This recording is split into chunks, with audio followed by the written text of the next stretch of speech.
Professor Atta Rahman from Pakistan recently in an interview argued that this coronavirus pandemic may have originated as a U.S. bioweapon. He's not just any doctor, but he's the chairman of Imran Khan's National Task Force on Science and Technology. And Pakistan's former UN ambassador, Abdullah Hussein Harun, said the same thing. This is very interesting. The U.S., of course, has been very close to Pakistan in the past. And today, Pakistan is trying to balance between the U.S. and China. Hearing this kind of statement from high-level people in Pakistan is a wake-up call that the world needs to take this seriously. I think that the context is such that anybody who's seriously paying attention to contemporary history has to admit that from the circumstantial evidence alone, it seems very likely that we should see this as a deliberate U.S. biological attack on China, and perhaps on Iran, or perhaps the Israelis did that. The reason for this is that the U.S. has entered into a period of great power competition with a rising China. Not just a rising China, but with a very rapidly rising China. If we listen to serious geostrategic analysts, people like John Mearsheimer, a very brilliant man who tries to tell the truth as he sees it, as we all know from his analysis with Walt on the Israel lobby here in the United States.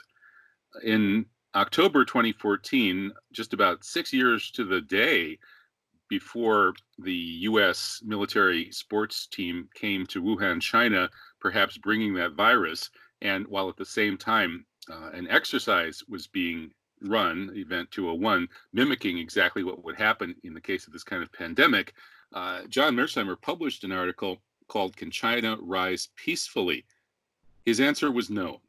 And he argued that the United States is going to take extraordinary measures to kill Chinese economic growth, which has been averaging 10% since 1980, and which is still up at 7%, putting China on a course to grossly eclipse the United States in economic and hence technological and military power within a decade or two at the very most. Mearsheimer says the United States will undoubtedly do what it takes to stop this, no matter what. Here's a quote from his article. He said, "All of this tells us the United States has a profound interest in seeing Chinese economic growth slow considerably in the years ahead. That outcome might not be good for American prosperity, much less for global prosperity, but it would be good for American security, which is what matters most." So that prediction was that the U.S. would be willing to kill not only the global economy, but the American economy as well, in order to stop this precipitous Chinese ascendance in the world. That's what's happened, obviously. If China's growing at over 7% and the U.S. is growing at a couple of percent at most, that differential leads to quick Chinese dominance of its region and then the world. Whereas if the whole world's growth is killed and China's dives down to a percent or two, and even if the U.S. growth goes a little bit negative, this change doesn't happen. The U.S. maintains its current global military supremacy, or so it may think.